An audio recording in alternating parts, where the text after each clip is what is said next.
Muy bien.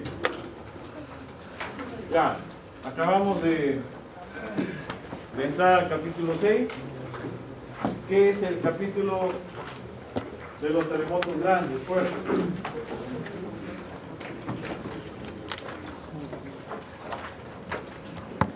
El 5, ¿qué cosa era? ¿Qué habíamos estudiado en el 5? ¿Ah? Tanto sufrimiento, un montón de ecuaciones. ¿Qué cosa era el 5?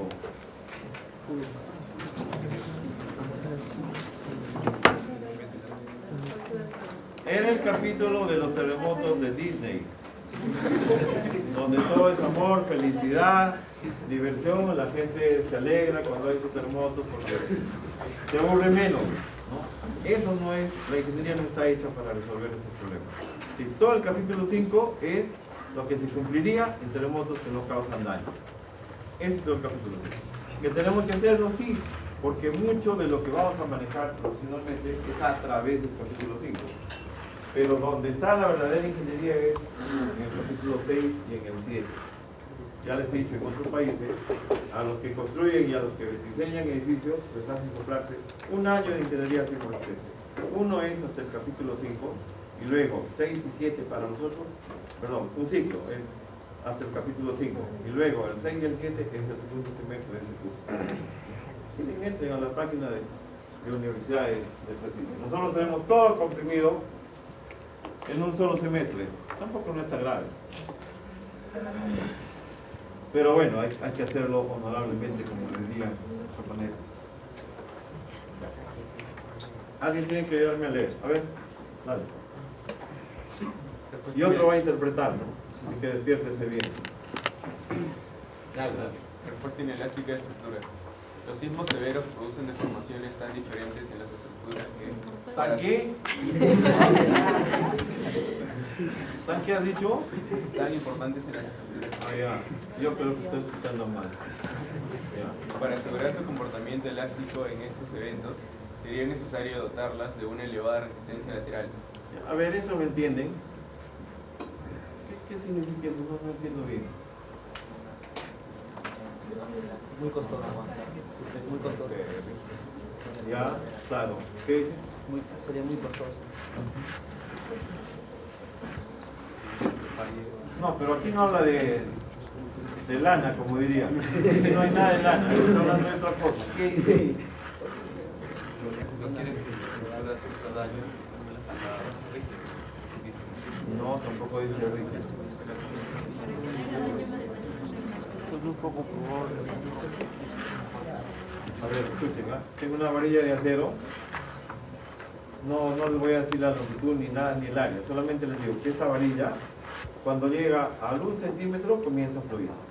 Escuchen, ¿no? ¿Ya? Y sucede que yo voy a decidir ensayar esa varilla a 2 centímetros. ¿Entendieron?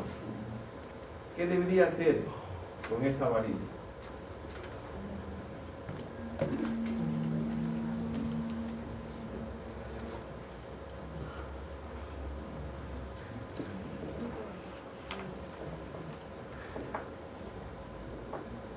A ver, aquí sucede un fenómeno para el acero. Bueno, vamos a poner el nombre que tampoco me importa. Hay un tipo de acero que fluye a los 1500. Y aquí se produce algo, no me importa. Hay otro acero, como el de construcción, que fluye a 4200. Aquí comienza un fenómeno. El E del acero no cambia con la resistencia, ¿no? Es una característica. Y luego por acá están los aceros de 10.000, voy a poner 10.000 algo, 11.000.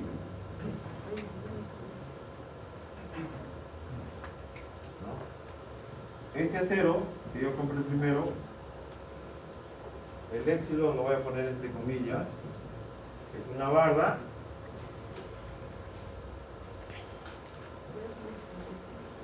Aquí está agarrada y estoy jalando, y este es el delta. Mejor voy a poner delta.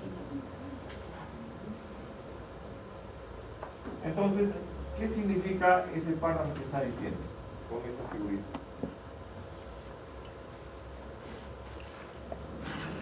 Yo sé que el sismo va a llevar a mi estructura es esta barra de acero, ¿no? El geosismo va a venir y va a jalar esa barra. ¿Hasta cuánto? Hasta 2 centímetros. ¿Me sigue? Ya. Entonces, ¿eso cuánto será? Más o menos 1.8 me estoy inventando. Por acá, algo así. ¿Qué dice acá? Los sismos severos producen deformaciones tan importantes en la estructura, chicos, es importante, 3.6, que para asegurar su comportamiento elástico en estos eventos sería necesario dotarlas de una elevada resistencia. No está hablando de rigidez, está hablando de resistencia. ¿Qué significa? Que con este acero no la hago, porque el sismo me va a jalar hasta 3.6, o digamos hasta 2 centímetros. Entonces tienes que comprarte un acero que sea de 11.000 para que esté elástico. ¿Qué cosa hemos hecho? Subirle la resistencia a la barra. ¿Se entendió? Yo sé que el sismo lo voy a estirar con 2 centímetros. Ahí dice 2 centímetros. El sismo dice, yo quiero 2 centímetros. ¿Por qué? No te voy a decir por qué. Solamente dame 2 centímetros. Yo quiero que la estructura esté sin daño. Sería loco de comprar el el acero de 2500. Ni siquiera el de 4200. Deben comprar el de 11.000. ¿Sí? ¿Qué cosa hemos hecho con la barra? ¿Le hemos subido la rigidez? La resistencia. La rigidez va por la misma curva. ¿Sí? Entonces, menos todavía aquí no hay nada de lana. Como me quería sorprender. ¿No? Ya. Sigue leyendo. Dada la baja probabilidad de que la vida útil de una edificación común, 50 o 100 años, se presente un sismo severo, 475 o 350 años de periodo de retorno, se acepta para la mayoría de las edificaciones la posibilidad de comportamiento postelástico y daño durante esos sismos. Muy bien, entonces, ¿qué hacemos? Es decir, no subimos la resistencia desmesuradamente. ¿Cuál es la solución de ingeniería? ¿Qué hacemos? Decimos, bueno, 2 centímetros te voy a dar el gusto, pero lo voy a hacer así, con la línea roja. Listo. Elástico no quiero. Primero porque no puedo y porque no tengo plata. Y además, si lo gasto y no viene, es peor. ¿No?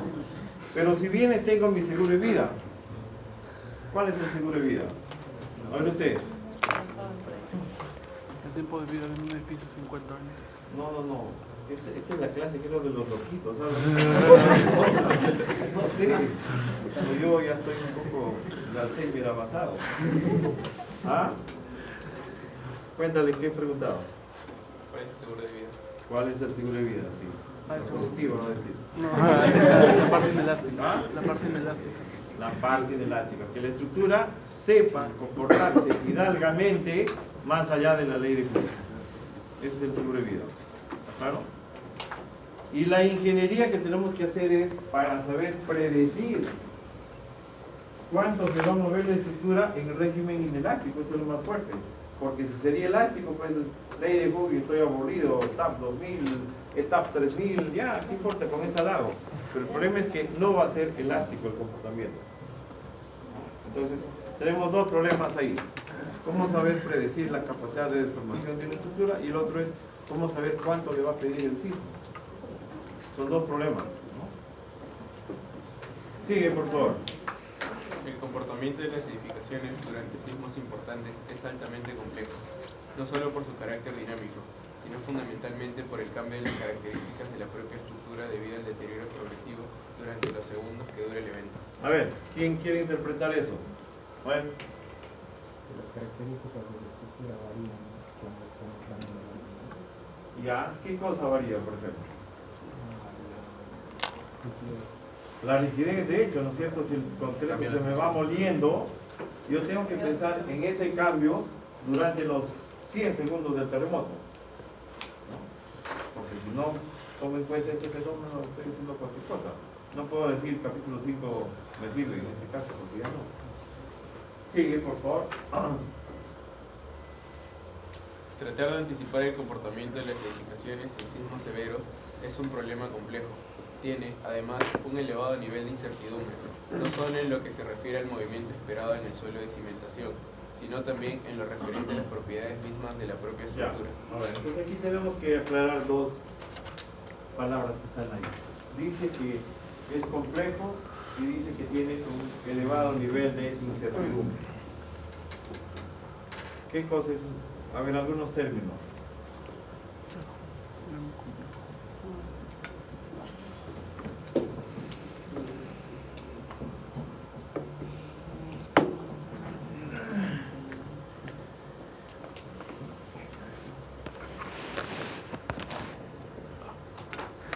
Ya, en 3 palabras. A ver, ¿quién quiere comentar sobre la primera? No me digan nada más BI. Al primero. ¿Qué? ¿Tú quieres comentar algo? Complejidad se refiere a los cálculos matemáticos. Ya, bueno. Eso es parte de la complejidad. ¿Qué más? Por ejemplo, es complejo poner alguna función para hablar de la variación de la rigidez durante el terremoto. Complejísimo. Difícil de determinar podría ser parte de la complejidad. Esto está con las dificultades, no solo matemáticas, sino de modelamiento físico de un fenómeno real, que lo tenemos que pasar a matemáticas, sin duda. Pero ese es un problema. Es complejo modelar un problema por todo lo que hemos dicho. ¿De dónde viene la complejidad? La parte fuerte, ¿de dónde viene? Ya, que tiene muchos factores, sí, pero ¿cuáles son, de lo que poquito que hemos hablado, dónde podría venir la complejidad? La variabilidad de las propiedades, ¿no es cierto? La rigidez, ya fue, pensé que era en el capítulo 5, ¿no? Ya. ¿Y qué cosa es incertidumbre y confiabilidad? Falta de certeza.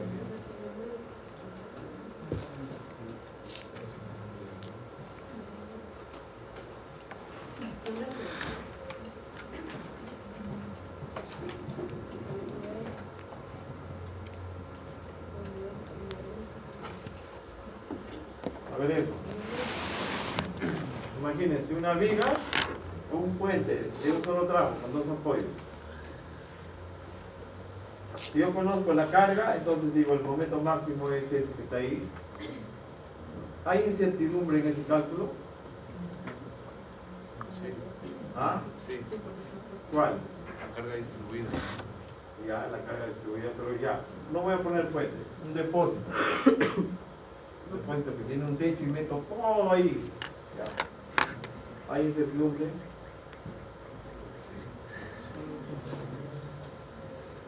Si yo sé que la carga deja de ser incierta, si yo sé cuánto vale la carga, juro que es de la carga, este momento no tiene nada de incierto. Es absolutamente cierto. ¿Está claro? ¿Por qué? Porque es un problema isostático. Sin embargo, si yo tuviera inclusive este problemita, y hablando de estructuras de completo armado, bueno, miren, ya.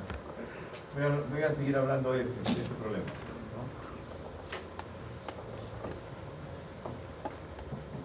Delta igual a no sé qué cosa. ¿Cuál de estas dos bolitas tiene incertidumbre? ¿Ah? La flecha de la deflexión. La deflexión tiene una dispersión así salvaje. ¿Por qué? ¿Dónde está la componente de incertidumbre? El módulo de elasticidad. Recuerden que el módulo de elasticidad es un montón de puntos así y viene, ahí está, la raíz. Créele pues. Entonces, esta flecha tiene esa dispersión que la tiene el E del concreto. Si ahora yo paso a este problema, una viga de concreto armado de 2 tramos, que yo la voy a resolver suponiendo que la inercia es constante, lo cual es una gran mentira. ¿Dónde estará la inercia bruta constante? En donde tengo los puntos de inflexión, donde el momento es 0. En todo lo demás está agrietado. Entonces aquí no está agrietado, aquí se agrieta y luego ya no se agrieta, perdón, aquí no.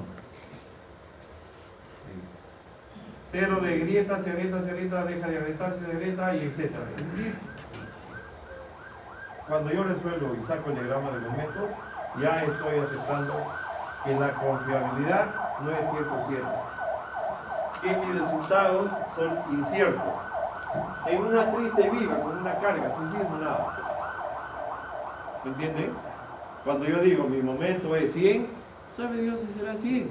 Tú apostarías ni siquiera la billetera vacía, ¿no? Porque, ¿por qué tendría que ser 100? 100 sería cuando toda la viga sería con la inercia que yo creo. Pero no es así, ¿no? Entonces, por ahí una teoría para mejorar eso, para reducir la incertidumbre, que es lo mismo que decir para incrementar la confiabilidad de los resultados. Entonces, sin mayores complicaciones vamos a decir que este es el complemento de verdad del otro. ¿Entienden? ¿Sí? ¿Qué le iba a decir?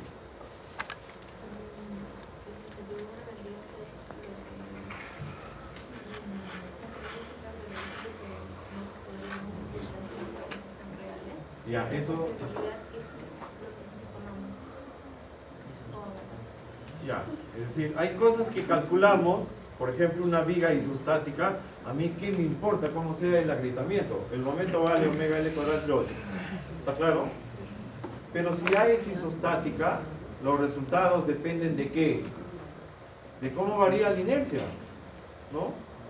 Sin embargo, para el diseño en concreto armado o el diseño en acero, no nos importa, trabajamos aceptando esa pérdida de confiabilidad que se llama ese cachito de incertidumbre. ¿Está claro? Es lo mismo que decir, si tengo un procedimiento que tiene alta confiabilidad, es lo mismo que decir que es un procedimiento que tiene un bajo nivel de incertidumbre. ¿Sí? No es cierto, si me escucho un matemático ya no me va a hablar, pero ya, para nosotros es perfecto como ingeniero. Ya, la complejidad tiene que ver con la dificultad de modelar el mundo y esto tiene que ver con el nivel de conocimientos que tenemos. Y los ingenieros somos trombos de sacar procedimientos simplificados, porque si no, no haríamos nada en la vida. Entonces, al usar procedimientos simplificados, estamos aceptando cierto nivel de incertidumbre. Porque queremos simplificar o porque no podemos. Y como no podemos, para sentirnos bien, sacamos un procedimiento paso A, paso B, paso C, aunque parezca bonito, pero realmente a veces son de muy poca confiabilidad. Ya, entonces decía, por estas razones, para edificaciones convencionales se emplean modelos sencillos con el fin de estudiar tendencias y obtener valores representativos del comportamiento general. Solo para estructuras importantes o con fines de investigación académica se suelen hacer estudios más sofisticados en los que se pretende una mejor representación del problema, reconociendo siempre la naturaleza probabilística del mismo. ya, entonces dice, reconocemos que hay incertidumbre, complejidad, baja confiabilidad en nuestros procedimientos, pero para edificaciones comunes y corrientes, la ingeniería ha generado procedimientos muy simples, pero más o menos en grueso son bastante confiables, digamos así. Aunque vemos que caso por caso notamos una brecha grande de incertidumbre. Sigue, por favor. En este capítulo se hace una introducción al comportamiento que tienen las estructuras más allá del rango elástico cuando son sometidas a sismos importantes. El capítulo se inicia con el estudio del comportamiento estructural bajo acciones incrementales estadísticas y luego se estudia la respuesta. Ahora sí está premiado. ¿Ah? Estáticas. El día que no se te acaba el desayuno. Incrementales estáticas Ya. y luego se estudia la respuesta dinámica bajo acciones sísmicas severas. Ya, entonces, a ver, su compañero, dígale, ¿qué es lo primero que vamos a estudiar? Acciones. Ya, ¿y qué es eso? A ver, ¿qué les parece que puede ser? ¿Cómo puede ser estático? Estático me han dicho que es eterno. Este diagrama siempre va a ser este diagrama. Entonces, el término estático hace alusión a la ausencia de fuerzas inertes. Si son procesos muy lentos, en donde no aparecen fuerzas inertes. Eso es lo que significa. Adelante. Se presentan los principales parámetros involucrados en el comportamiento estructural y se estudian sus relaciones y órdenes de magnitud. Es decir, lo que vamos a hacer es identificar los parámetros más importantes del comportamiento inelástico y las relaciones que hay entre ellos.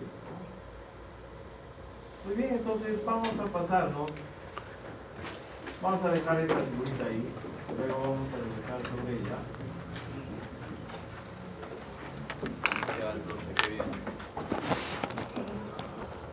De los famosos muros de utilidad limitada peruanos, que no hay en ningún otro sitio. Los más parecidos son los colombianos, que tienen hasta 8 centímetros, pero en una zona no sísmica, y los chilenos, donde sus muros delgados son de 15. Nosotros estamos en 10.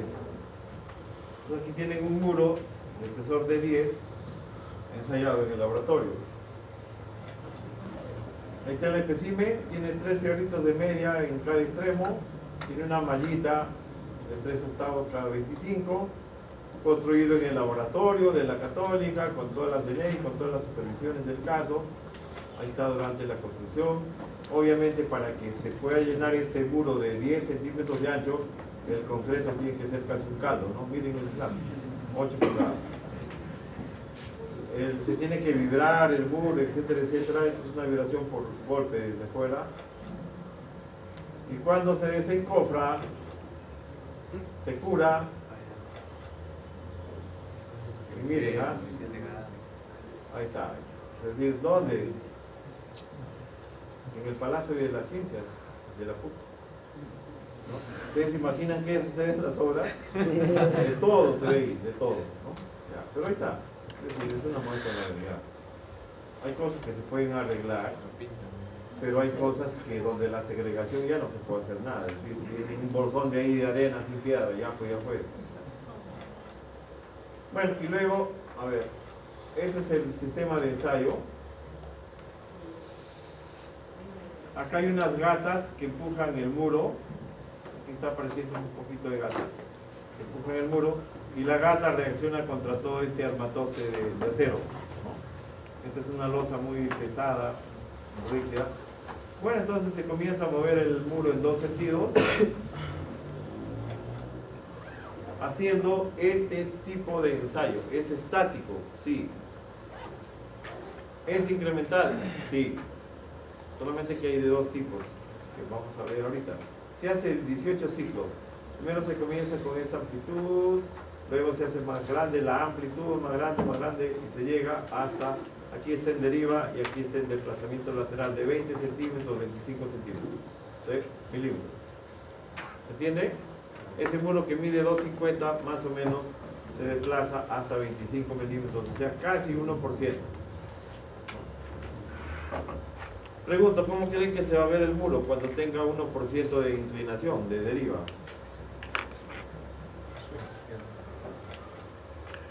Este es el equipo de ensayo, el profesor San Bartolomé, que ya no está con nosotros, es uno de los que más estudió estos muros. Entonces, del ensayo se obtienen estos gráficos, donde en la horizontal está el desplazamiento, como vimos, hasta 20 milímetros, y en la vertical está la fuerza, es decir, este murito ha llegado hasta una fuerza más o menos de 29, 28 toneladas, esto está en kilonewton, ¿no? ¿Y hasta cuánto se ha desplazado? Hasta 20. Muy bien, ahí está. Todo es estático, los ensayos se hacen lentamente. La gata es la que empuja y por medio de estos aceros muy gruesos, muy poco deformables, es que jala también. Entonces son cíclicos, a la derecha y a la izquierda, a la derecha y a la izquierda. Y se van marcando las grietas que se van produciendo, se van midiendo espesores, etc.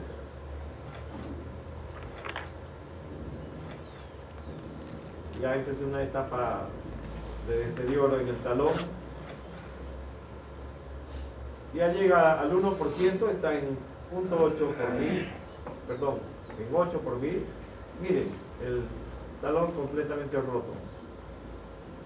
Y luego este daño se va juntando con el otro lado del muro y al final se forma una sola grieta acá, horizontal. Este es un poco antes, ¿no? Miren, todo esto ya se cayó. Ven este 3. Al final se procesa esta curva y se obtiene lo que sería la envolvente. Aquí está la envolvente de 3 muros. 3 muros construidos en el patio del laboratorio de estructuras que se ensayaron y se obtuvieron 3 curvas bastante similares. Este es un ensayo estático, sí. Estático no significa eterno, significa lento, donde no aparecen fuerzas de inercia, y es creciente, y además se llama cíclico. ¿Por qué cíclico? ¿Ah? Porque hay desplazamiento a la derecha y desplazamiento a la izquierda. Estos ensayos se planifican no diciendo le quiero poner tanto de fuerza y voy a hacer que la fuerza sea más 20 y menos 20. Se planifican en base a qué cosas se controlan. Desplazamiento. Entonces se llaman ensayos de desplazamiento controlado. Yo controlo cuánto debe moverse la gata en cada sentido y los equipos me van rastreando y registrando cuánto es la fuerza que acompaña ese desplazamiento, ¿no? Mire, entonces la ley de Hooke se quedó acá. Y luego cuando la estructura hace esto, bueno, todavía algo de Hooke. Pero cuando hace unos ciclos grandotes, miren en la siguiente subida ya cuánto es la pendiente. Pregunto, si estoy en un ciclo inicial o si estoy en un ciclo posterior, ¿qué fenómeno veo que se ha producido? Ok.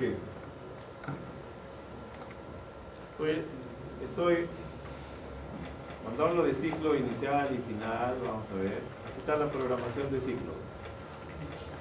Cuando hago este ciclo, digamos 5 milímetros, lo hago 3 veces. Ya. Luego hago por acá, cuando estoy por acá, 3 ciclos más, ¿de qué? De 15 milímetros. Si yo pudiera identificar eso en los ensayos,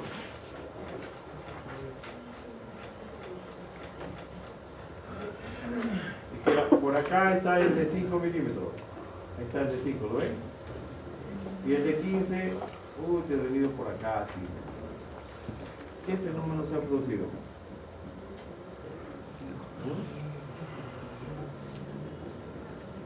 ¿Perdón?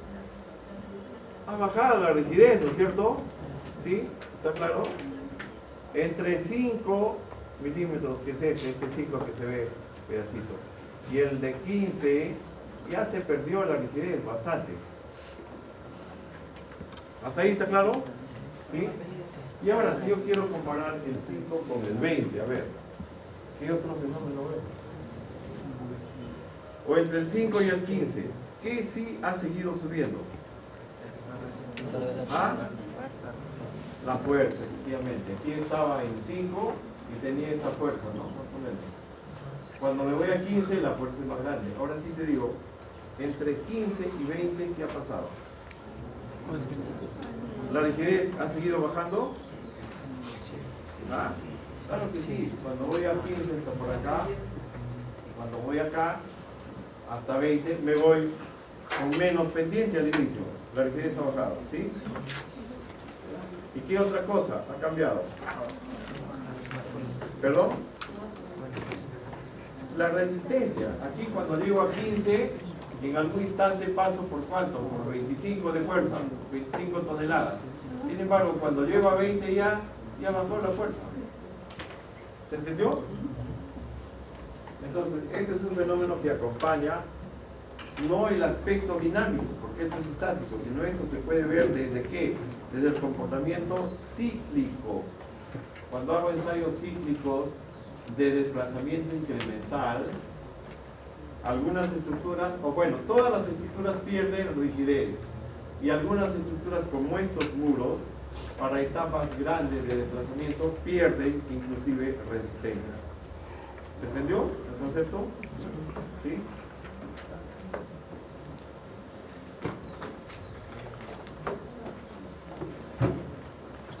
Esa foto les muestra el nivel de deterioro en una deriva de 8 por 1000.